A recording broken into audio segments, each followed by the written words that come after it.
शङ्करांश भूम शङ्करार्यपीठसद्गुरून् शुद्धसत्त्वभासुरान् सुवर्त्मनीतभूसुरान् सर्वभूतसौख्यदान् क्षमाकरान् यतीश्वरान्।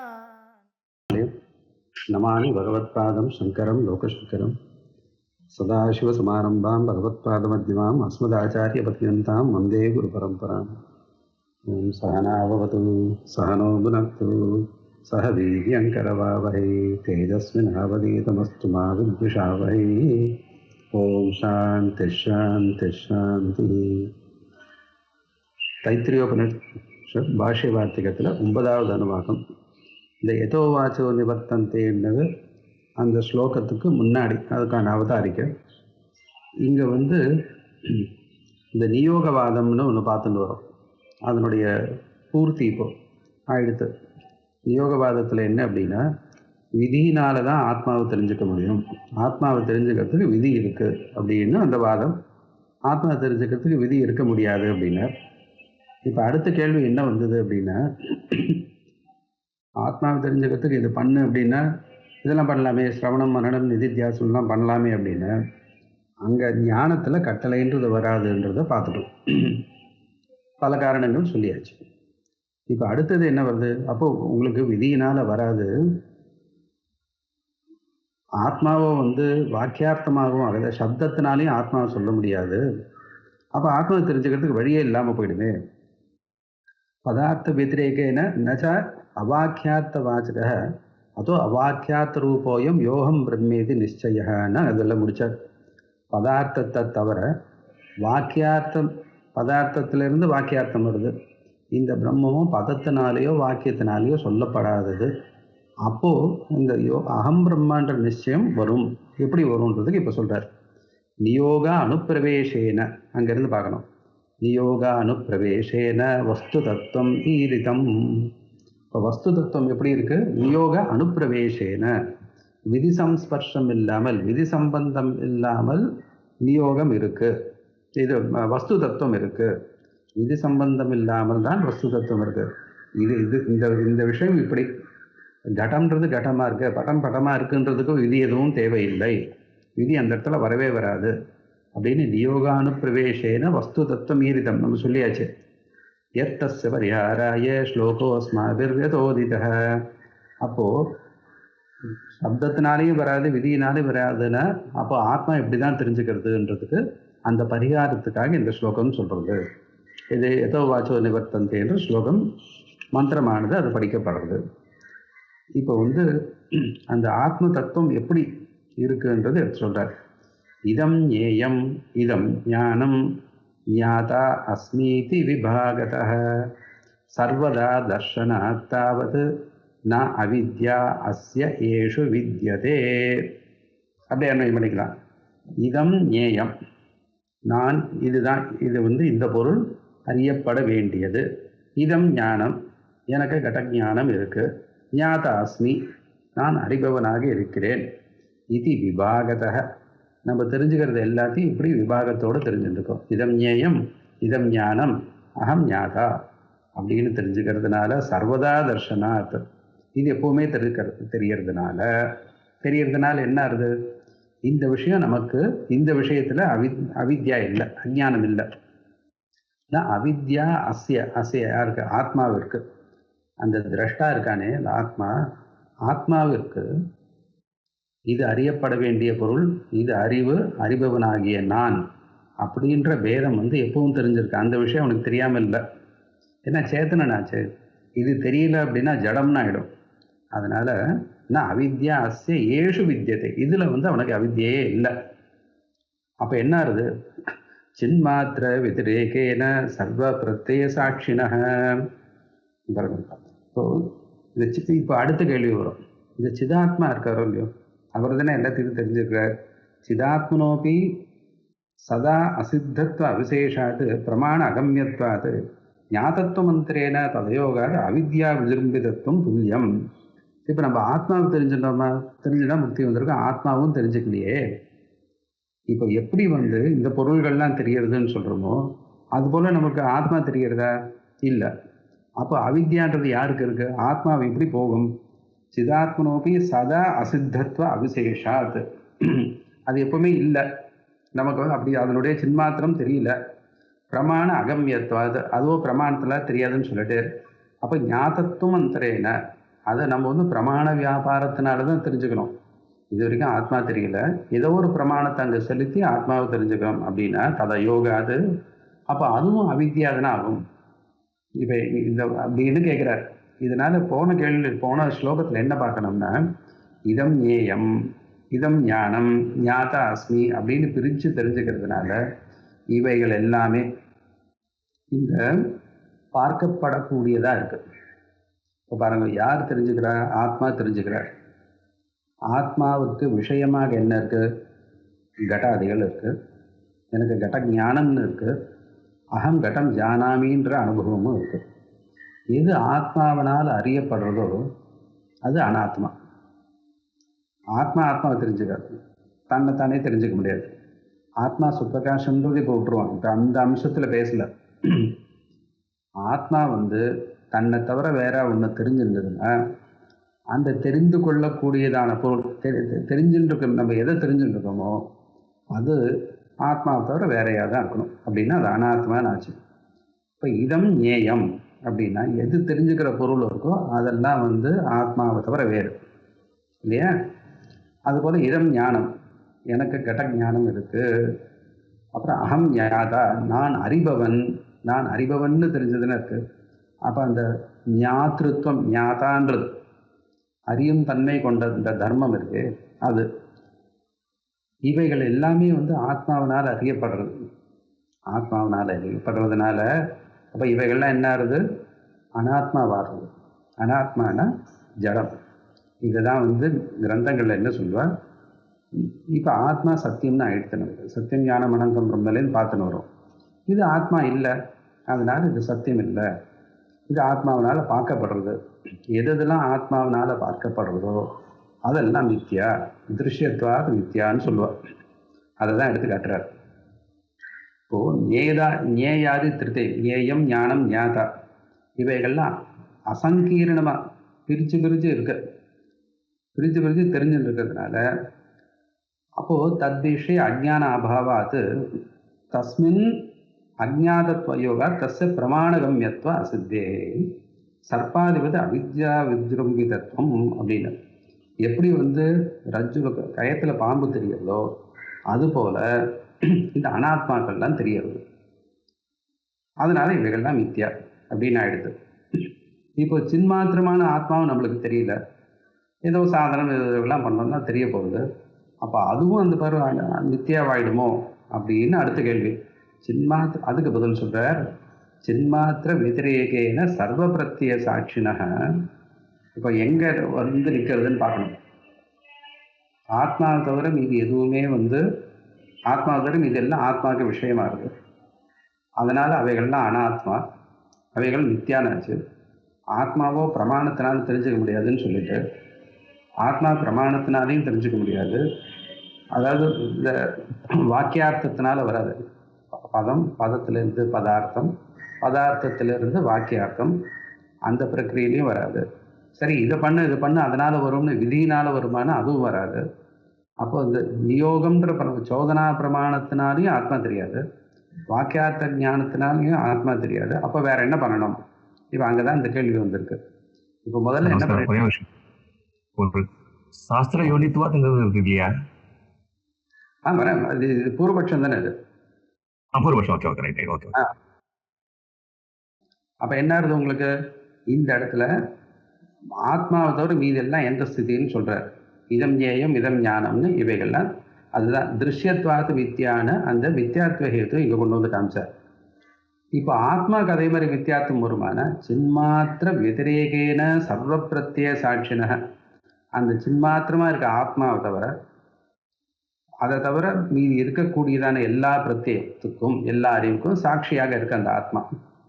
அதுக்கு சாட்சினக ஆத்மனக ரூபாந்தரம் ந சம்பாவியம்.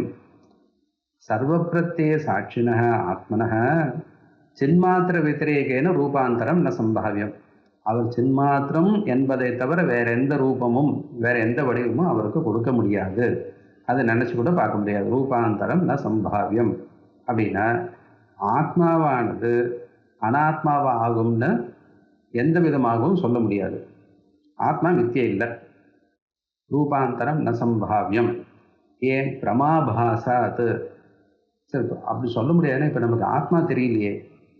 இப்போ ஆத்மா தெரிஞ்சால் நான் ஏன் உட்காந்துட்டு இவ்வளோ சிரமப்படுறேன்? ஆத்மா தெரியல, அதுக்கு தானே உபனிஷத் வந்திருக்கு. பிரம்மவித் ஆப்னோதி பரம் யோ வேத நிகிதம் குஹாயாம்னு தானே ஆரம்பித்தோம். நீ தெரிஞ்சுக்க முயற்சி பண்ணணும்னு தானே ஆரம்பிக்கிறது. தத் விஜிக்ஞாசஸ்வன்னு மேலே சொல்ல போகிறாரு. இப்போ ஆத்மா தெரியலன்றது உபனிஷதே ஒத்துட்டுருக்கு. அப்படின்னா அதுக்கு காரணம் வேறு இருக்குது.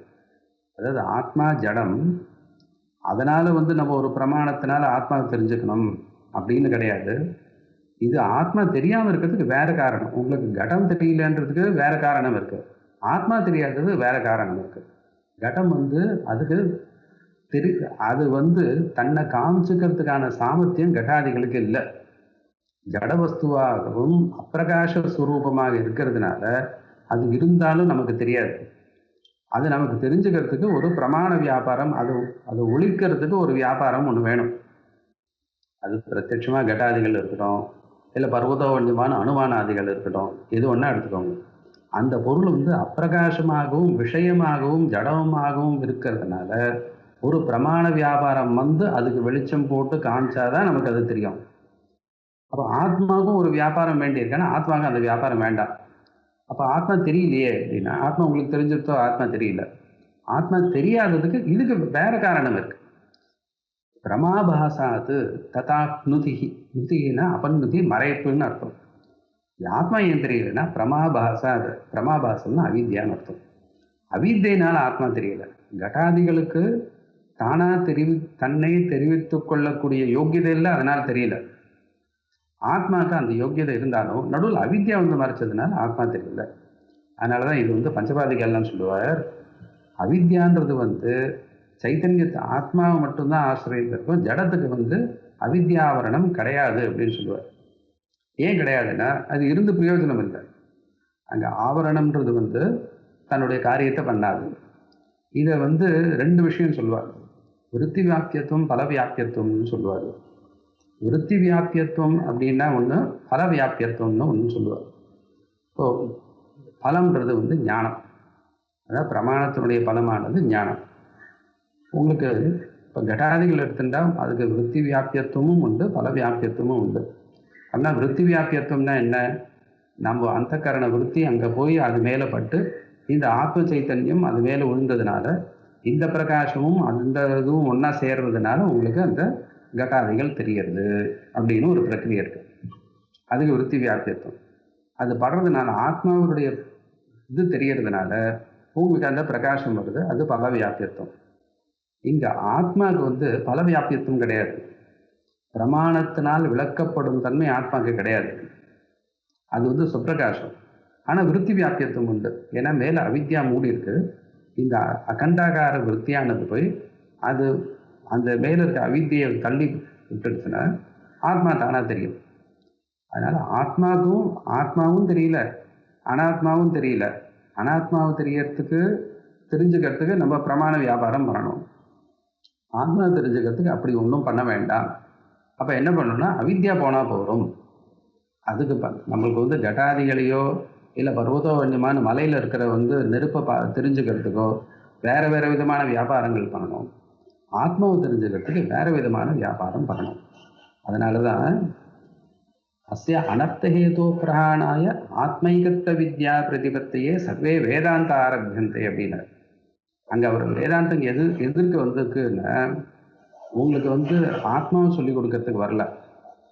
அஸ்ய அனர்த்தஹேதோ பிரஹாணாய, இதுக்கு முன்னாடி வாக்கியமும் பார்க்கணும், இது மட்டும் சொல்கிறேன். அனர்த்தஹேது, இந்த சம்சாரத்துக்கு அனர்த்தஹேதுவான அவித்யா அத்தியாசத்தை அங்கே சொல்கிறார். அந்த அத்தியாசத்துக்கு தான் அவித்யான்னு பேர். சமேதம் அத்தியாசம் அவித்யா பண்டிதாக அவித்யேதி மன்யந்தே தத் விவேகேன வஸ்துஸ்வரூபாவதாரணம் வித்யாமாகு அப்படின்னு அங்கே சொல்கிறார். அந்த அத்தியாசம் தான் அவித்யா, அதுதான் அனர்த்தஹேது. அது போக்குறதுக்கு சர்வே வேதாந்தாரபியந்தே.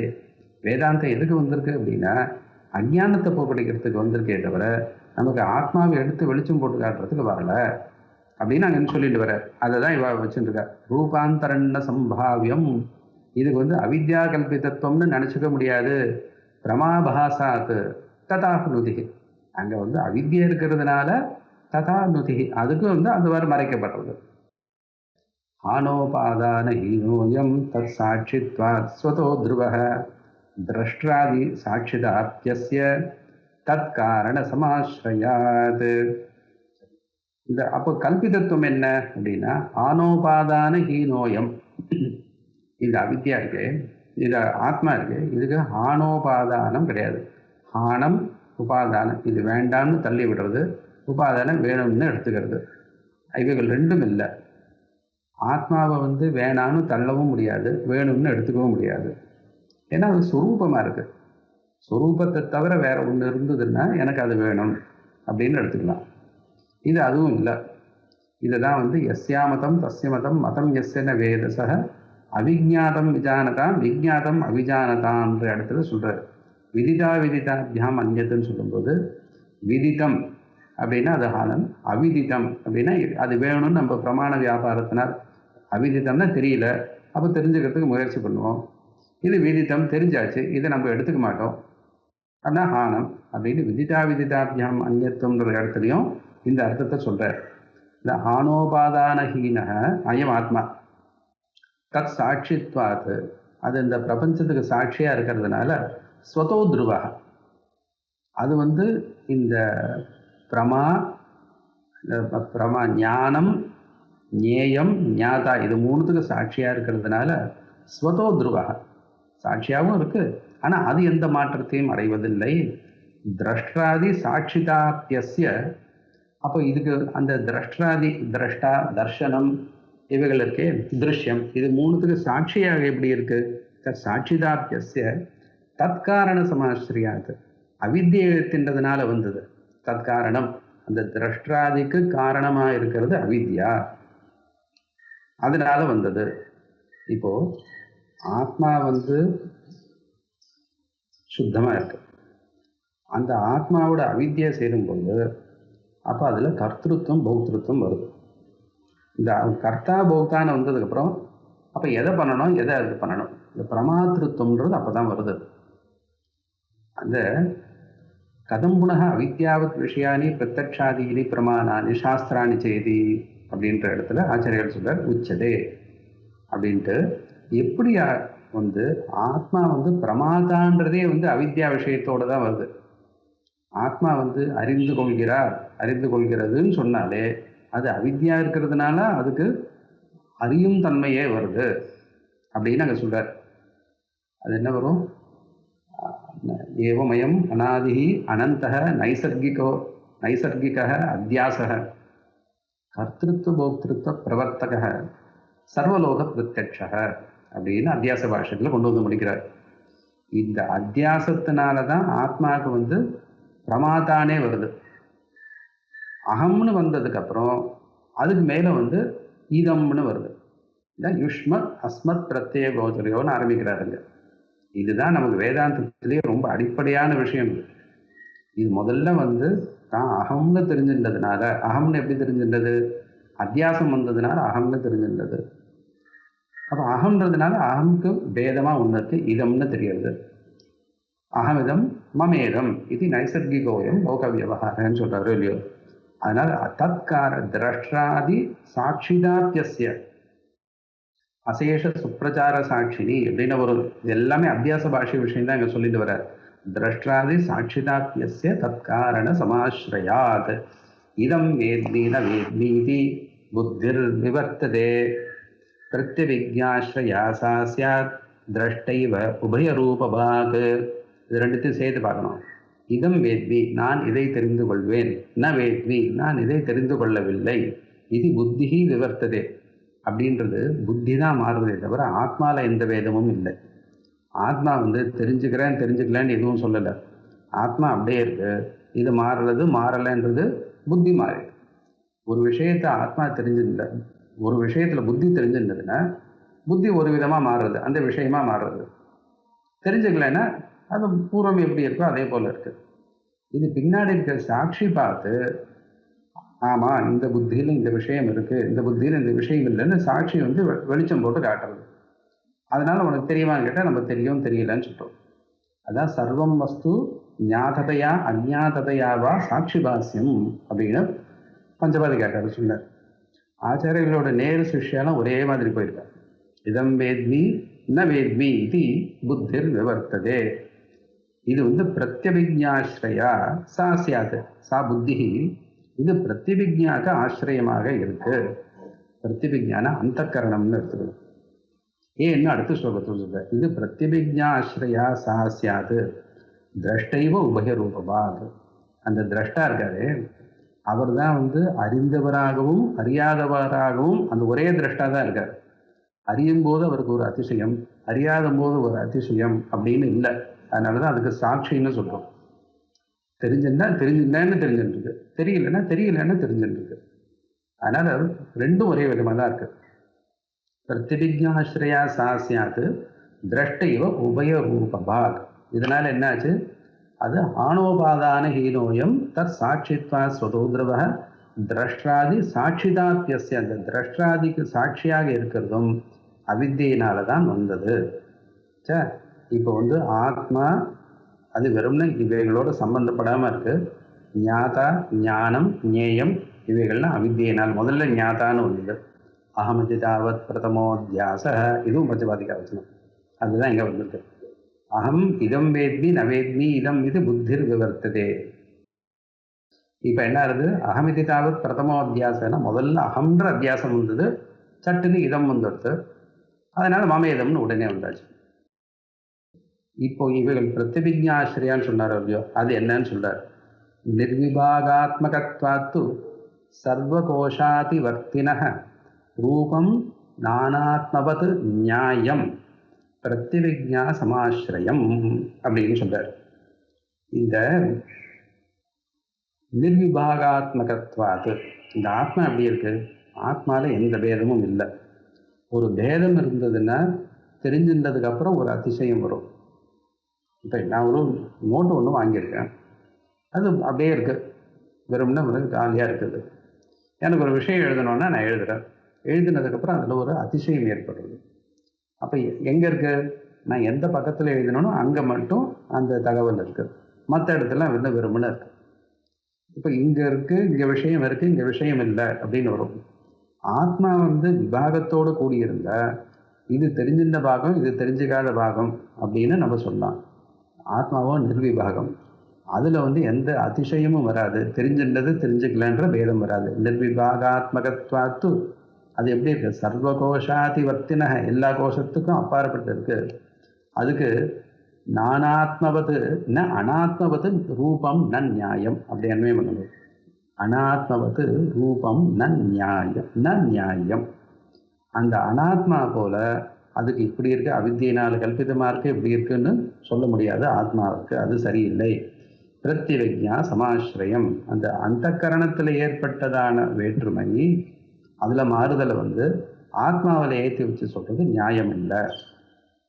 ஏன் பிரத்யவிஜானா என்ன, இப்போ சொல்ல பிரதிஸ்மிருத்திய அந்த பிராப்தம் ரூபம் எத் பாரிணாமிகம் ஞாதா பிரத்யபிஜானாதி பிரத்யக்ஷார்த்தோபசம்ஸ்கிருத.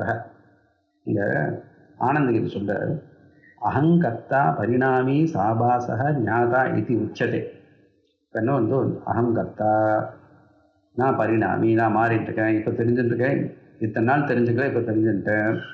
சாபாசக, எனக்கு இந்த அறிவு ஏற்பட்டிருக்கு, ஞாதா இது உச்சதே.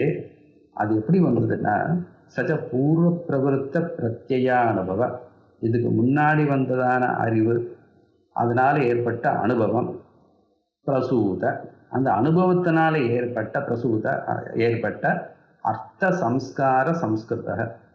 முன்னாடி எனக்கு வந்து ஒரு அனுபவம் வந்தது, அதனால் ஒரு சம்ஸ்காரம், அந்த சம்ஸ்காரத்தினால இப்போ புதுசாக இன்னொரு அறிவு வந்திருக்கு. சம்ஸ்கிருத விஷய திரஷ்டுத்வேன பிராப்தம் பாரிணாமிகம் ரூபம். முதல்ல விஷயத்தை வந்து இவன் பார்த்து பழகிட்டான், அதனால் இப்போ இன்னொரு விஷயத்தை கற்பனை பண்ணி அதை பார்த்துட்டே இருக்கான். பாரிணாமிகம் ரூபம் பிரதிஸ்மிருத்திய அது திரும்ப நினைச்சு தது அனுஸ்மரணபூர்வகம் சோயம் இதுவா சோகம் இதுவா பிரத்யபிஜானாதி. சோயம் தேவதத்தகன்னு இருக்கட்டும், இல்லை சோகம்னு இருக்கும். அந்த இது என்ன சொல்றார், பூர்வன்றது வந்து ஸ்மிருதி. இப்போ வந்து நமக்கு பிரத்யட்சம் இருக்கு. முன்னாடி இருக்கக்கூடியதான ஸ்மிருதி வச்சுருக்கோம், இப்போ வந்து ஒரு பிரத்யட்சம் இருக்கு. அந்த சம்ஸ்காரத்தையும் அந்த சம்ஸ்காரத்தினால ஒரு அனுபவம் ஏற்படுறது, அதுதான் ஸ்மிருதின்றது. முன்னாடி அனுபவித்த விஷயத்திலேருந்து ஒரு ஸ்மிருதி, ஒரு நமக்கு ஞானம் வருது. இப்போ இருக்கக்கூடியதான ஞானம் ஒன்று இருக்குது, பிரத்யட்சமாக பார்க்கறது. இது ரெண்டுத்தையும் சேர்த்து பிரத்யபிஜானம் வச்சுருக்கோம். இது எல்லா வேலையும் எங்கே நடக்கிறது? அந்த கரணம் நடக்கிறது. அந்த கரணத்தில் இந்த வேலைகள்லாம் நடக்கிறது. அதனால் இந்த மாற்றங்கள்லாம் ஏற்படுறதுனால இது ஆத்மாவுக்கு கிடையாது, ஆத்மா துருவகன்னு சொல்லிட்டார். அதனால் இந்த பிரத்யபிஜானம்ன்றது வந்து இங்கே தான் இருக்குது. அதெல்லாம் அத்தியாசத்துக்கு லட்சணம் சொல்லும்போது பரத்திர பூர்வ திருஷ்டாவபாசகன்றது தான் லட்சணம்.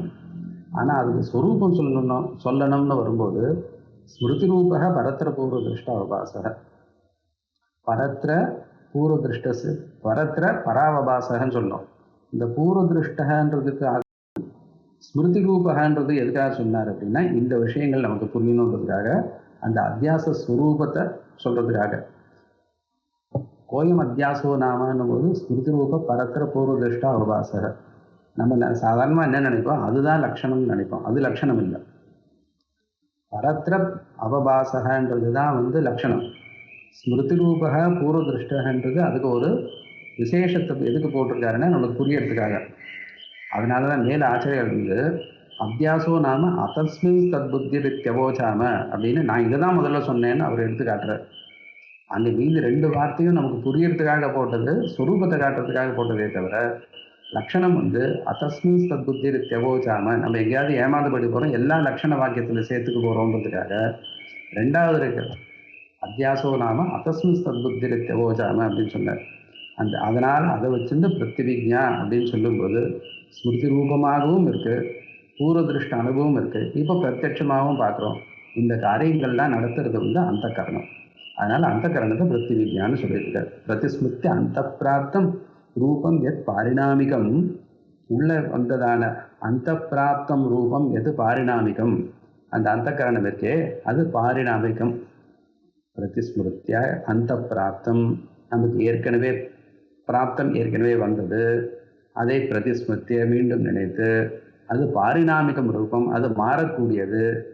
அப்போ என்ன ஆகுது, அதை வச்சுட்டு இந்த ஞாதாவானவன், ஞாதாவான் அந்த கரணம் தானே, பிரத்யபிஜானாதி. அதே தான் சோயம் நோ சோகம்னா பிரத்யபிஜானாதி. எப்படி? பிரத்யக்ஷார்த்த உபசம்ஸ்கிருத. அந்த பிரத்யக்ஷார்த்தம் வந்து உபசம்ஸ்கிருதம். அது உங்களுடைய ஸ்மிருதிக்கும் பிரத்யட்சத்துக்கும் ஒரு சம்ஸ்காரம் ஏற்படுமே. ஆனால் உபசம்ஸ்கிருதம்னா ரெண்டும் சேருமே. ஆனால் ரெண்டும் ஒரே விஷயத்தை பற்றி இருந்ததுன்னா அகம் பிரத்யபிஜானாதி. இந்த அதனால பிரத்யபிஜான்றது அந்த கரணத்தினுடைய தர்மம். அதனால் தர்ம தர்மத்துக்கு பிரத்யபிஜாசிரயம்னு நான் சொன்னேன்னா அது அந்த கரணாசிரயம் எடுத்துக்கணுன்றதுக்காக சொல்லியிருக்காரு. பல விஷயங்கள் ஒன்றா சேர்த்து சொல்லணுன்றதுக்காக இப்படி சொல்லிட்டு வர்றார். புத்தே சியாத் அபராதோயம், இதெல்லாம் யாருக்குப்பா வந்தது? புத்தே சியாத் அபராதோயம், இதெல்லாம் புத்தியினுடைய அபராதம், ஆத்மாவுக்கு ஒன்றும் கிடையாது. யத் பாஹ்யார்த்த அனுகாரிதா, வெளி விஷயங்களுக்கு அனுகரணமாக அதே போல் இருக்கிறது. அனுஸ்மிருதேன்னு சூத்திரத்தில் பார்த்த மாதிரி யத் பாஹ்யார்த்த அனுகாரிதா, பாஹ்யார்த்தம் போல இதுவே இருக்குது. அந்த வெளியில் இருக்கக்கூடியதான பொருள் கடம் போல் இருந்ததுன்னா புத்தி கடம் போல் மாறுறது. அது யானை போல் இருந்தால் இது யானை போல் மாறுது. அது வேறு ஏதாவது அக்னி போல் இருந்தால் இது அக்னி போல் மாறுது. பாஹ்யார்த்த அனுகாரிதா பிரத்யக்தம் சின்னிபத்வம் ச. அது மட்டும் இல்லை, இந்த புத்தி என்ன பண்ணுறது, வெளியில் இருக்க பொருள் போல் வேஷம் போட்டு பண்ணித்தனா நமக்கு ஒரு கஷ்டமும் இல்லை. பிரத்யக்துவம் ஆத்மாவை பார்க்கறது, அதாவது ஆத்மாவுடைய வெளிச்சத்தை வாங்கிக்கிறது, அது ஸ்வச்சமான திரவியம் இல்லையோ. அதனால் ஆத்மா பிரகாசத்தை வாங்கிட்டு சித் நிபத்வம், நிபம்னா அதுக்கு சதுருஷம்னு அர்த்தம், சித் நிபமாக இருக்குது. நம்ம வந்து அதனால் என்ன பண்ணுறோம், புத்தியே சைத்தன்யம்னு ஏமாந்து போயிடும். சித் நிபத்வம் ச கௌட்டஸ்தியாத்நாயம் ஆத்மனி. இந்த வேலைகள்லாம் எங்கே, புத்தியினுடைய அபராதம் இந்த மாதிரி மாறுறது. ஜடபடாதிகளாகவும் மாறி காமிக்கிறது, ஆத்மாவும் பிரகாசம்னு தன்னை தானே காமிச்சுக்கிறது.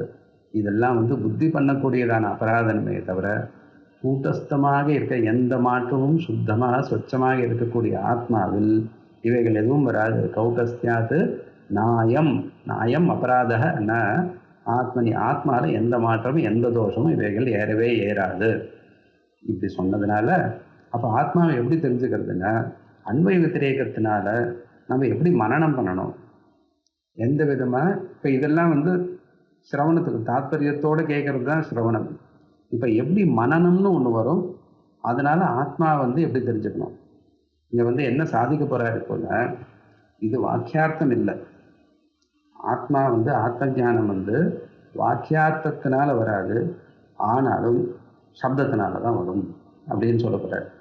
பரஸ்பர விரோதமாக இருக்கே அப்படின்னா, ஏன்னா சப்தத்தினால வரும் ஏன் சொல்கிறோம், தந்து ஔபனிஷதம் புருஷம் பிரிச்சம், உபனிஷத் தவிர வேறு எதனாலையும் ஆத்மாவை தெரிஞ்சிக்கவே முடியாது. அப்போ உபனிஷத் வாக்கியத்தினால நம்ம தெரிஞ்சுக்கணும்.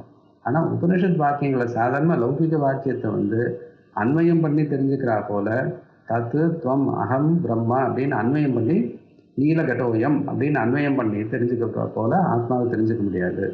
அப்போ அது எப்படி பண்ணணும், உபலட்சணமாக தான் தெரிஞ்சுக்கணுன்றது மேலே நிரூபணம் பண்ண போகிறார்.